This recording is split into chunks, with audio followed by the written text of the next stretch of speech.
Assalamualaikum warahmatullahi wabarakatuh. Innal hamdalillah nahmaduhu wa nasta'inuhu wa nastahdihi wa na'udzu bihi min shururi anfusina wa min sayyiati a'malina. May yahdihillahu fala mudilla lahu wa may yudlil fala hadiya lahu. Assalatu wassalamu ala rasulillahi wa ala alihi wa sahbihi wa mawalah.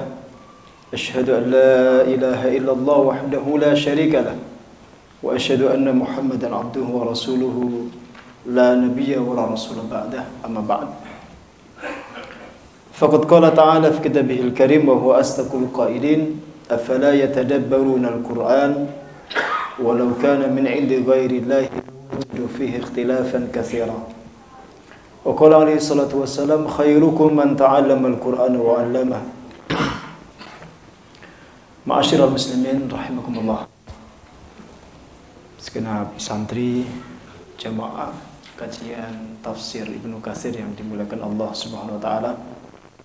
Alhamdulillah kita kembali dipertemukan Allah di majelis yang penuh barokah ini dalam kondisi sehat walafiat. Alhamdulillah atas nikmat iman, atas nikmat Islam, dua nikmat yang paling agung yang diberikan Allah Subhanahu wa taala kepada hamba-hamba yang Dia cintai, yang tidak dibagi kepada sembarang orang, yang menjadikan setiap kita yang beriman mengerti dan mengenal siapa pencipta kita, siapa yang selayaknya dipertuhankan, dan siapa junjungan mulia yang menjadi teladan. Maka mari yang kedua kita sampaikan salawat dan salam untuk junjungan kita Nabi besar Muhammad sallallahu alaihi wasallam yang selalu kita nantikan syafaatnya dan kita ikuti sunnah-sunnahnya. Kita sampai ayat 88 surah Al-An'am. Silakan dibuka mushafnya masing-masing. Ayat 88.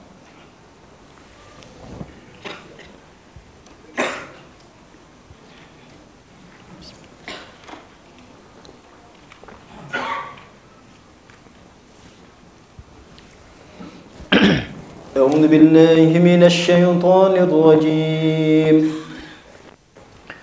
ذلك هدى الله يهدي به من يشاء من عباده ولو أشركوا لحبط عنهم ما كانوا يعملون أولئك الذين آتيناهم الكتاب والحكم والنبوة فإن يكفر بها هؤلاء فقد وكلنا بها قوما ليسوا بها بكافرين أولئك الذين هدى الله فبهداه مقتده قل لا أسألكم عليه أجرا إن هو إلا ذكرى للعالمين ذلك هدى الله. Yang demikian itu adalah petunjuk Allah. Yahdi, dia Allah memberikan petunjuk, bihi dengannya, man kepada siapa, yasha'u yang dia kehendaki, kepada siapa saja yang dia kehendaki, min ibadihi dari hamba-hambanya. Walau asyraku, sekiranya mereka melakukan kesyirikan, lahabita, maka benar-benar hancur lebur, anhum dari mereka, makanu ya'malun, amal apa saja yang pernah mereka kerjakan. Ulaika, mereka itulah alladzina atainahum, orang-orang yang telah kami berikan kepada mereka Alkitab wal hukmah dan hikmah, wan nubuwata, dan kenabian. Fa in yakfur, sekiranya mengingkari, biha, dengan nubuwah, haula'i, mereka itu, faqad wakkalna, maka sungguh benar-benar kami telah mewakilkan, menyerahkan, biha, urusan tersebut, qauman, kepada suatu kaum, laisu, yang kaum itu tidak, biha, terhadapnya, kafirin, bikafirin, mengingkari, kepada suatu kaum yang kaum itu sedikit pun tidak mengingkarinya. Ulaika, mereka itulah, alladzina hadallah, yang telah diberikan hidayah oleh Allah. Fabihudahum, maka dengan petunjuk mereka, iqtadih, ikutilah petunjuk itu, wahai Muhammad. Qul, katakanlah, la as'alukum, aku tidak meminta kepada kalian, alaihi, atas pengajaran petunjuk itu, ajron, satu balasan, sedikit balasan pun. In huwa illa dzikra lil alamin, petunjuk itu tidak lain dan tidak bukan hanyalah peringatan bagi seluruh makhluk, bagi seluruh alam semesta. Baik, ini ayat 88 surah Al-An'am, ya. Lanjutan daripada ayat sebelumnya, ya. Mengupas seputar para nabi dan para rasul yang kemarin sudah kita ceritakan di 2 pertemuan yang lalu, ya.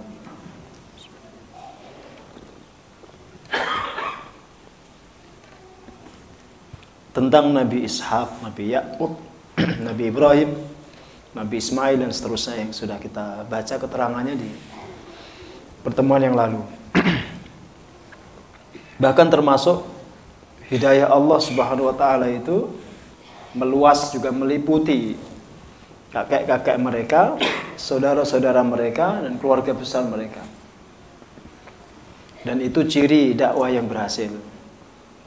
Dakwah yang berhasil itu pasti dinilai atau dirasakan nilai manfaatnya itu oleh orang-orang terdekat. Itu ciri seorang dai yang berhasil. Dirinya, keluarganya, kerabatnya, handetolannya, ya keluarga besarnya, itu yang merasakan kemanfaatan daripada dakwahnya itu. Maka baginda Rasul juga diingatkan oleh Allah Subhanahu wa taala, wa anzir ashiratakal aqrabin. Berilah peringatan kepada keluarga terdekatmu. Maka Nabi memulai dakwah itu dari keluarganya, dari istrinya, dari saudaranya, dari pamannya, keponakannya, dan seterusnya. Sampai keluarga besar itu kemudian mendukung atau dengan terang-terangan menyerang dakwah. Tapi sebagian besar keluarga Nabi itu mendukung beliau. Maka nanti pun dilanjutkan ketika Nabi Shallallahu Alaihi Wasallam menikah atau menikahkan, itu kemudian menjadi bagian daripada dakwah. Maka Sayyidina Umar kemudian menjadi mertua beliau, Sayyidina Abu Bakar menjadi mertua, Sayyidina Utsman jadi menantu, Sayyidina Ali jadi menantu, ya. Dan semuanya menjadi pendukung dakwah. Tapi semua keutamaan itu, kata Allah, dzalika hudallah, itu semua terjadi karena petunjuk Allah.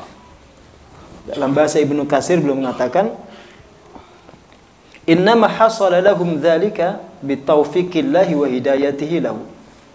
Semua itu terjadi berkat taufik dari Allah. Jadi bukan karena kehebatan dai-nya, bukan karena kehebatan para nabi dan rasulnya. Itu semua taufik dari Allah. Termasuk kalau kita berkumpul di majelis seperti ini, sebanyak apapun jamaah yang datang, bukan karena kehebatan narasumbernya, bukan karena kehebatan mubaliknya, bukan karena kehebatan kiainya, sama sekali tidak. Itu dzalika hudallah. Itu semua terjadi karena petunjuk Allah, taufik dari Allah Subhanahu wa taala. Digerakkannya hati manusia itu tidak ada yang tahu rahasianya. Kenapa ada orang cocok ngaji dengan si fulan, cocok ngaji dengan si fulan yang lain? Itu karena taufik dari Allah.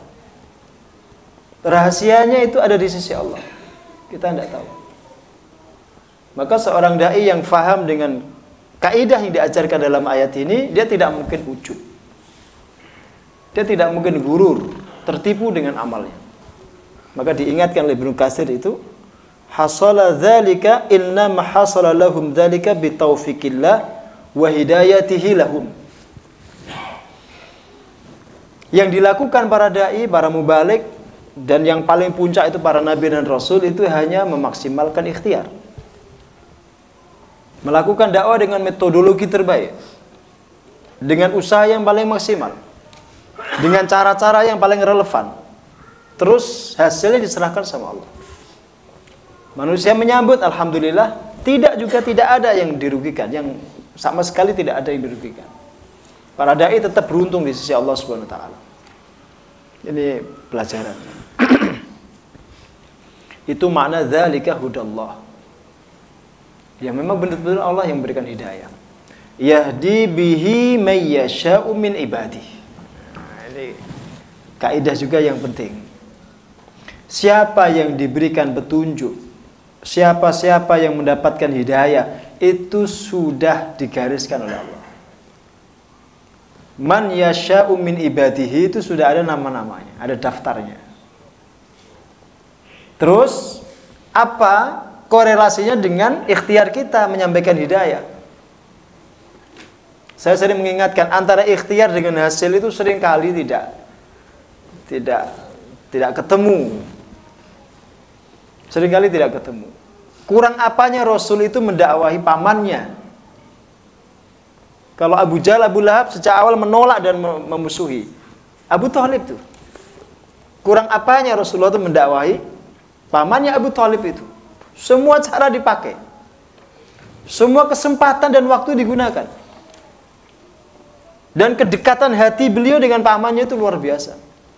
Sampai pamannya pun menyebut baginda Nabi itu putra kesayangan beliau. Selayaknya anaknya sendiri itu. Sama sekali tidak ada satupun penghalang bagi Abu Thalib untuk masuk Islam. Kecuali satu. Memang tidak diizinkan Allah. Maka ketika Rasulullah itu sedih sekali dengan kondisi pamannya yang mati dalam kondisi musyrik, itu Allah mengingatkan. Innaka la tahdi man ahbabta walakinnallaha yahdi man yasha. Sesungguhnya dirimu wahai Muhammad tidak akan bisa memberikan hidayah kepada orang yang kau cintai, sekalipun kamu cintai. Kamu tidak akan bisa menentukan hidayah orang. Dan itu menunjukkan bahwa sekalipun Nabi itu begitu mulia, tetap beliau makhluk yang tidak berdaya di hadapan kuasa ilahi. Tetap penguasa hakiki itu Allah. Yang mengendalikan hati itu Allah. Yang menolak dan mengizinkan itu Allah. Rasul tidak punya kuasa tentang itu. Untuk menunjukkan bahwa Allah lah yang betul-betul berkuasa. Terus Allah mengatakan, walakinnallaha yahdi may yasha. Akan tetapi Allah lah yang memberikan hidayah kepada yang siapa dikehendaki. Suatu saat Abu Sufyan masuk Islam padahal dulu memusuhi Rasulullah. Khalid masuk Islam padahal Khalid itulah yang menjadikan Rasul itu terluka parah. 70 pasukan Islam itu terbunuh, mati syahid. Tapi akhirnya masuk Islam. Gak bisa dibayangkan orang segarang Khalid itu masuk Islam. Orang yang begitu memusuhi Rasulullah akhirnya masuk Islam. Dan itu rahasia hidayah. Ya, itu rahasia. Misteri itu hidayah itu. Ada seorang anggota legislatif di Belanda itu yang permusuhannya kepada Islam tuh naudzubillah itu. Caci maki, hujatan, fitnah terhadap Islam. Bahkan pernah dia menginjak-injak Quran itu di depan parlemennya. Tapi pada akhirnya masuk Islam dia. Pada akhirnya dia masuk Islam. Nggak bisa. Hidayah itu ditolak kalau sudah datang menghampiri itu. Sebagaimana kita juga gak mungkin memaksakan orang mendapatkan hidayah meskipun kita mati-matian berusaha. Jelas ya? Maka kalau kita kemudian merenungkan itu semua, kita akan bersyukur bahwa kita termasuk orang-orang yang dimudahkan mendapatkan hidayah itu. Beriman, punya keyakinan kepada Allah dan Rasul-Nya. Harus kita syukuri itu. Walau asyraku, sekiranya mereka para nabi itu melakukan kesyirikan.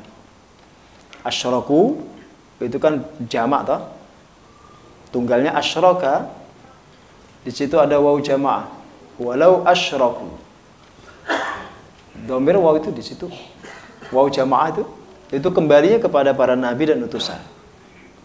Seandainya, bahasa kita, seandainya mereka itu melakukan kesyirikan, lahabitu anhum. Habitu itu maknanya hancur. Ya, hancur lebur tidak tersisa. Sama sekali itu sirna, itu hilang. Seperti debu yang ditiup oleh angin kencang itu. Sama sekali tidak akan tersisa. Tidak bisa dipungut satu persatu. Itu makna lahabito. Dan kata habito itu didahului dengan lam taukid, yang menunjukkan keniscayaan dan kepastian. Tidak bisa tidak. Maknanya begitu. Pastilah hancur lebur, bahkan bukan akan itu. Pastilah hancur lebur dengan fi'il madhi. Anhum, dari mereka, dari para nabi itu, ma semua, semuanya, kanu ya'malun, yang pernah mereka lakukan. Jadi tidak pandang bulu urusan kesyirikan itu, siapapun pelakunya, hancur amalnya. Tidak peduli seandainya pun yang melakukan kesyirikan itu para nabi, maka berguguran pahalanya. Tidak ada satupun yang tersisa. Semua, kata ma itu isim mausul yang menunjukkan istighraqul jami'. Dia mencakup segala sesuatu. Dia isim mausul yang paling integral dalam bahasa nahwu itu, yang paling menyeluruh. Jadi kalau dikatakan ma itu semuanya nggak ada tersisa, seluruhnya akan hancur. Nggak pandang bulu, sekalipun yang melakukan kesyirikan itu para nabi, tidak ada sedikit pun toleransi.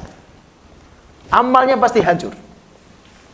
Cuma pertanyaannya, mungkin nggak para nabi melakukan kesyirikan? Tidak mungkin. Maka Ibnu Katsir mengatakan itu syarat yang tidak akan terjadi. Maka yang begitu pun antum harus tahu, dalam bahasa Arab itu memang ada syarat disebutkan oleh Allah, tapi mustahil terjadi. Sehingga jangan membayangkan kalau Nabi, Rasul itu akan melakukan kesyirikan seperti orang biasa. Itu pengandaian yang nggak mungkin terjadi. Untuk menunjukkan kepada kita, jangan fokus kepada pelakunya, kepada amalnya itu. Kalau amal itu dilakukan oleh siapapun, hatta oleh Nabi, menghancurkan amalnya itu. Paham ya? Untuk menunjukkan dahsyatnya dosa syirik itu. Maka Ibnu Katsir mengatakan di situ, coba kita lihat. Tasydidun li amri syirki wa taghlidun li syahid wa ta'dhim mulabasatihi. Kalimat dulu itu. Untuk menunjukkan betapa dahsyatnya urusan syirik itu, besarnya akibatnya, dan sungguh luar biasa kehancurannya itu. Maka antum ketika membaca ayat seperti ini, antum akan betul-betul hati-hati. Tidak ada ceritanya orang Islam ngerti tentang kaidah-kaidah akidah, tentang pelajaran-pelajaran tauhid, kemudian dengan sengaja melakukan kesyirikan, mensekutukan Tuhan, tidak mungkin. Bahkan jangankan syirik yang besar, syirik yang kecil itu dia hindari. Apa contohnya syirik kecil itu? Bersumpah dengan nama selain Allah, itu dia hindari betul. Atau contoh yang lain apa? Riya. Dia ingin dipuji oleh makhluk. Ya, ingin mendapatkan balasan oleh manusia. Ingin mendapatkan sanjungan. Ingin mendapatkan syuhrah, popularitas. Itu semua semu. Dan itu membuat Allah cemburu. Allah tidak suka betul itu kalau ada orang beramal, amal yang mestinya ditujukan untuk Allah, terus diharapkan pujian manusia. Allah paling cemburu itu. Tidak senang itu. Maka Rasul menceritakan ada 3 orang. Kelak di Yaumil Mahsyar, ada 3 orang.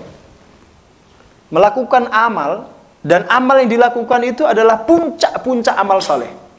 Bukan amal sembarangan. Yang pertama, mujahid. Yang kedua, ahli sedekah. Yang ketiga, qari, ahli qiraah. Tapi 3 orang ini, akibat kesyirikan yang dia lakukan, syirik khafi, keinginan mendapatkan pujian, akhirnya masuk neraka. Yang pertama itu ditanya, kenapa dulu kamu ikut jihad? Dia mengatakan, saya ingin i'la kalimatika ya Rabb. Ingin meninggikan kalimatmu ya Allah. Kadzabta, kata Allah, kamu berdusta. Coba sampai di akhirat tuh masih ada orang berdusta itu. Masih ada orang berbohong. Dan yang dibohong itu Allah. Ada itu model orang begitu. Ya, bohong itu kalau sudah jadi karakter, terbawa sampai di akhirat. Maka jangan dibiasakan. Kalau sudah mendarah daging, susah itu disembuhkan. Sampai di akhirat tuh bohong juga. Yang dibohongi nggak main-main, Allah sendiri. Kata Allah, kadzabta, kamu dusta. Kamu dulu ikut perang, ikut jihad, itu hanya ingin disebut sebagai pahlawan. Ingin dikatakan rajulun syuja', laki-laki pemberani. Bawa ke neraka dia. Dibuang ke neraka itu, dilempar ke neraka. Padahal mujahid menurut pandangan manusia. Menurut pandangan manusia. Tapi dalam pandangan Allah tidak. Dia berjihad untuk dirinya sendiri. Laisa fisabilillah, lakin fisabili nafsihi. Untuk kepentingan pribadinya. Padahal amal itu tidak boleh diniati kecuali untuk Allah. Termasuk ahli sedekah juga begitu nanti. Kemudian ahli qiraah juga begitu. Ya makanya kenapa kemudian akibat daripada kesyirikan itu begitu dahsyat. Karena amalan yang paling membuat Allah cemburu itu syirik. Amal yang paling membuat Allah itu cemburu. Jangan antum anggap Allah itu tidak punya sifat cemburu. Allah tuh punya sifat cemburu. Cemburunya dahsyat.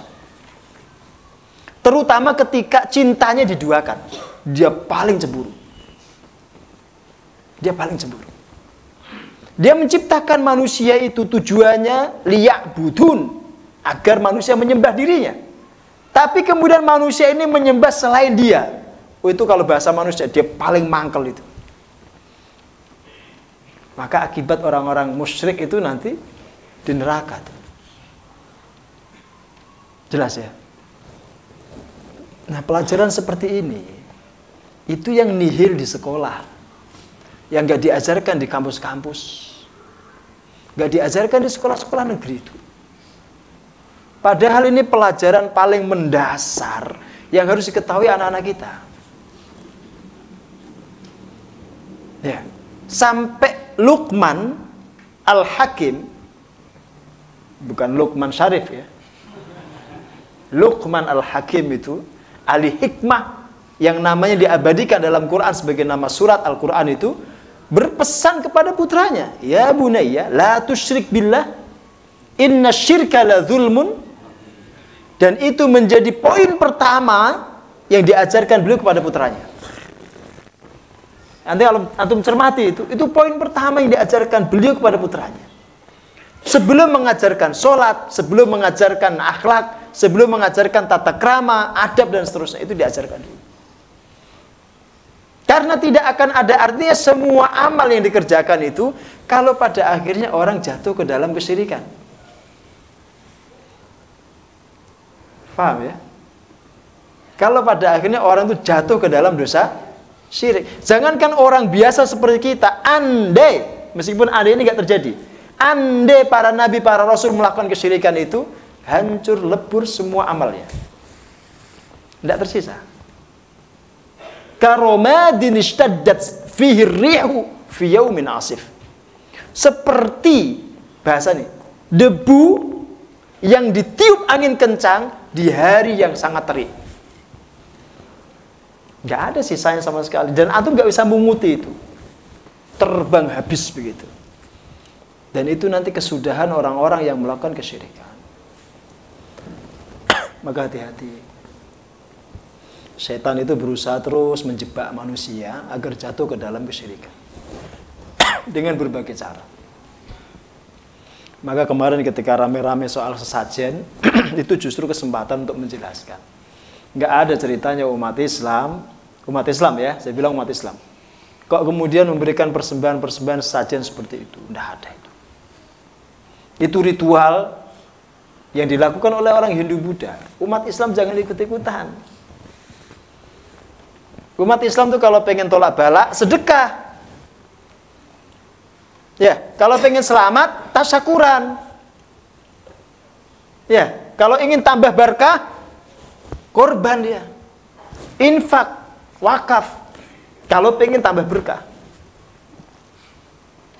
Bukan dengan memberikan persembahan sajen, ditaruh di tempat-tempat yang dikeramatkan, di bawah pohon-pohon besar, di pinggir sungai, di sebelah jembatan. Nah, itu bukan tindakan umat Islam. Sama sekali tidak. Maka harus difahami betul. Soal-soal akidah begitu itu difahami betul. Maka guru-guru saya dulu mengingatkan, kewajiban pertama seorang muslim setelah mengucapkan syahadat itu, belajar tentang hal-hal yang membatalkan syahadat itu. Belajar tentang nawaqidul iman. Apa saja yang bisa membatalkan keimanan agar tidak rusak imannya itu karena tindakan-tindakan kesyirikan itu. Jelas. Itu kalimat walau asyraku lahabitu anhum ma kanu ya'mal. Tapi jangan juga punya pikiran kalau para nabi itu akan jatuh ke dalam kesyirikan. Tidak mungkin. Tidak mungkin. Ya. Tetapi Nabi Ibrahim juga terus berdoa agar dijauhkan dari kesyirikan. Wajnubni wa baniya an na'budal asnam, kata beliau. Jauhkan diriku dan juga anak-anakku dari menyembah berhala. Padahal tidak mungkinlah beliau menyembah berhala itu. Rasulullah juga mengajarkan, Allahumma inni a'udzubika min an nusyrika bika syai'an na'lamuhu. Itu Rasul. Mengajarkan juga kepada kita agar kita selalu berlindung kepada Allah dari kesyirikan. Ta'liman li ummatihi, untuk mengajarkan kepada umatnya. Kalau beliau pasti aman, cuma kita kan tidak aman. Kita kan tidak aman. Ada dosa syirik halus yang kadang kita nggak sadari. Anak muda yang nggak kawin-kawin karena takut ngasih makan istrinya, itu dia sedang mensekutukan Allah. Takut rezekinya itu tidak akan lancar, takut nggak bisa makan, ngasih makan anak istri, dia sedang mensekutukan Allah secara halus. Saya nengok ke sini aja, bukan ke sini. Ya. Itu secara halus dia mensekutukan Allah. Kenapa? Karena dia merasa yang ngasih makan anak istri itu dia, padahal bukan. Kan dia sedang menggagahi Tuhan itu sebenarnya. Ya, dia sedang berdiri di posisi Tuhan. Padahal yang ngasih rezeki bukan dia, yang ngasih rezeki itu Allah. Kamu kawin tinggal kawin aja, gak usah mikir itu. Anak istrimu kalau kasih makan apa? Yang ngasih makan bukan kamu, tapi Allah. Jangan sok-sokan kamu itu. Dengerin Pak Wiji. Apalagi Pak Wiji, istrinya kerja sendiri, punya duit sendiri. Udah pasti bukan dia yang ngasih rezeki itu. Tidak mungkin. Oh, bujurnya duit-duit lah, oke malah duitnya. Saya kasih bukti ya, kalau yang ngasih rezeki istri bukan suami. Ini karena istri saya datang. Saya kasih bukti. Kalau ada seorang suami menceraikan istrinya, tetap hidup istrinya itu. Tidak akan ada cerita istri setelah dicerai suami terus mati gak bisa makan. Itu bukti kalau seorang istri itu rezekinya bukan dari suami. Dia punya jalur sendiri yang kadang-kadang dianggap suaminya itu dari dirinya. Maka istighfar tuh para suami yang pikirannya kayak gitu. Malah Izul yang istighfar. Istrimu siapa Zul? Enggak, saya nyindir Pak Wiji. Kadang-kadang sok-sokan. Itu syirkun khafi. Itu syirik tapi halus, orang nggak sadar kadang-kadang kalau itu syirik. Termasuk ada orang ditanya, Mas, kenapa sampean KB? Waduh Ustaz, zaman sekarang tuh kalau nggak KB repot. Itu kalimat yang berbahaya dah itu. Kalau ada KB tuh, KB aja yang penting, bukan karena sebab takut ngasih makan anak istri, untuk ngatur jarak kelahiran umpamanya, atau untuk tujuan medis yang lain yang memang sifatnya darurat. Jangan pernah berpikir kalau kemudian jenengan punya anak banyak, terus tidak bisa ngasih makan anak istri. Maka sering saya guyoni kan, Tesa nanti punya anak 11. Jadi satu istri. Kalau istrinya 2 berarti 22. Kalau istrinya 3 berarti 33. Insya Allah. Kuat. Wah, tidak usah khawatir tentang rezeki itu. Pasti. Setiap yang terlahir itu sudah ada porsinya masing-masing. Itu termasuk syirik tapi tersamar. Hati-hati loh. Ya. Maka yang belum menikah itu jangan karena alasan itu. Apalagi karena minder. Mau ngelamar seorang akhwat, melihat latar belakang orang tuanya terus minder. Lu yang kaya itu orang tuanya, bukan dia. Kenapa kamu minder? Yang punya rumah, yang punya mobil, yang punya kendaraan itu orang tuanya. Anaknya tetap aja belum punya apa-apa. Suami aja belum punya. Gimana minder? Itu laki-laki yang gak berdaya kayak gitu. Maju pokoknya, tolak, cari yang lain. Begitu. Masa muridnya Ustaz Suhari cemen begitu.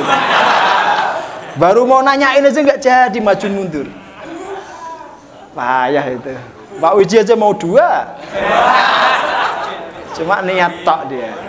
Nggak berani ya, nggak berani. Takut kepecat dari PNS dia. Begitu. Jadi yang kaya kan orang tuanya, yang punya rumah orang. Itu pun bukan hartanya. Kenapa minder? Kayak Sayyidina Ali gitu loh. Ketika dia memendam rasa itu begitu lama, dia nembung langsung pada Rasulullah. Berani meskipun anak seorang nabi itu Sayyidina Ali berani. Ya. Kan itu belum menembung anaknya presiden aja takut. Nah, gitu tak ajarin ya. Dia nggak takut nanti ya. Pokoknya pede aja itu. Ditolak nyari yang lain, santai aja. Menolak saya itu kerugian besar gitu. Gitu. Harus pede begitu. Sampean akan menyesal nanti, pasti nyesel. Kan nggak tahu masa depan kita 10 tahun, 20 tahun yang akan datang. Iya kan? Apalagi nolak santri Al-Fatih itu nyesel banget. Ya. Pasti nyesel itu. Dia akan nangis itu suatu saat nanti dia. Sepakat gak? Saya tak minum dulu.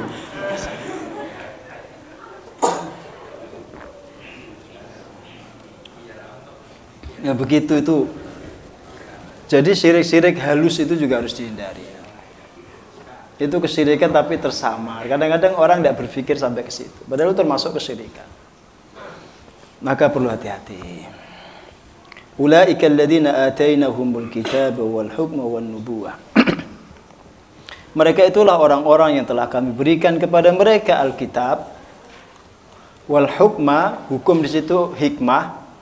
Hikmah itu sunnah. Jadi kalau kata Alkitab digabung dengan al-hikmah, itu makna hikmah adalah sunnah. Wan nubuwata dan kenabian. Untuk penegasan di situ. Artinya mereka itu diberikan Allah, kalau kita lihat nanti makna diberikan itu an'amna alaihi. Kami berikan nikmat kepada mereka berupa kenabian itu. Jadi kenabian itu nikmat yang paling agung. Makanya Rasulullah itu pernah berdiri di suatu malam, sholat lail, sholat tahajud, hatta tawarratat qadamahu, sampai kaki beliau, urat-uratnya itu varises. Dan itu hampir setiap malam itu, tulul qiyam. Berdirinya lama sekali itu. Meskipun sudah musim dingin, sangat dingin sekali di Madinah, tetap beliau berdiri sholat. Terus ditanya oleh Aisyah, kenapa Anda lakukan itu sementara dosa Anda semua sudah diampuni? Kata Rasul, afala akuna abdan syakura. Tidakkah sepantasnya aku menjadi hamba yang paling bersyukur, wahai Aisyah? Karena aku ditakdir menjadi nabi dan itu kenikmatan yang paling agung. Maka kalau kita mau mengambil contoh dari kisah itu, pelajaran dari kisah itu, ketika antum ditakdir menjadi orang beriman, antum juga harus bersyukur itu. Itu nikmat paling agung. Kalau antum fahami bahwa iman itu nikmat paling agung, nanti nikmat yang lain itu terasa kecil. Bukan berarti kemudian antum tuh mengecilkan nikmat. Tidak. Antum tidak akan gelisah kalau gak dikasih nikmat yang lain tuh. Biasa aja itu. Ya. Gak kaya, biasa aja. Tidak punya banyak duit, tidak apa-apa, yang penting cukup. Gak punya mobil R3, biasa. Xenia cukup. Ya. Daripada punya mobil R3 gak pernah dipakai. Gur gaya-gayaan tok di rumah, ditaruh di rumah, tetangganya lihat gitu aja itu. Cuma tujuannya untuk pamer. Itu biasa aja akhirnya. Termasuk tidak perlu galau gelisah kalau antum mendapatkan musibah. Selama antum masih beriman, tidak ada yang membahayakan itu. Nggak ada yang perlu disedihkan. Itu kalau kita tahu kedudukan iman itu. Maka diingatkan oleh Allah Subhanahu wa taala di sini. Fa iyakfur biha haula'i faqad wakalna biha qauman laysu biha bikafirin. Kalau semua orang musyrik, orang Quraisy bukan orang musyrik ya. Kalau semua orang Quraisy itu mengingkari kenabianmu, enggak usah sedih. Kami akan serahkan hidayah ini kepada kaum yang dia tidak akan mengingkarinya. Itu kalau kita cek nanti di tafsir Ibnu Katsir, yang dimaksud kaum itu adalah orang-orang muhajirin, orang-orang ansor, dan semua pengikut muhajirin orang ansor. Termasuk kita itu. Yang ketika mendapatkan hidayah, mendapatkan warisan kenabian itu sedikit pun kita nggak mengingkari. Kita imani, kita kerjakan, kita laksanakan. Itu termasuk kita. Maka Ibnu Katsir benar berdoa, mudah-mudahan kita termasuk bagian daripada mereka itu. Ulaikal ladzina hadallahu fabihudahu muqtadih. Qul la as'alukum alaihi ajra. Ini peringatan. Agar ketika berdakwah, menyampaikan nilai-nilai Allah, menyebarkan agama Allah, tidak ada niatan mendapatkan upah. Tidak ada niatan mendapatkan ganjaran dari manusia. Balasan dari manusia. Tidak. Kalau kita masih berharap balasan pada manusia, kita masih tidak faham kalau dakwah itu mega proyek robbani. Kalau urusan menyebarkan risalah itu adalah mega proyek robbani. Maka lelahnya kita, capeknya kita, pengorbanan kita, duit yang kita berikan untuk i'la kalimatillah, itu kita minta nanti di akhirat ganjarannya, bukan di sini. Maka saya doakan semua jamaah, semua yang memberikan sumbangsih, yang ikut ngaji, yang mendoakan, yang turut serta mendukung Al-Fatih dan mencintai Al-Fatih, diberikan Allah balasan nanti di akhirat. Balasan yang berkali-kali lipat insyaallah. Jazakumullah khairan. Assalamualaikum warahmatullahi wabarakatuh.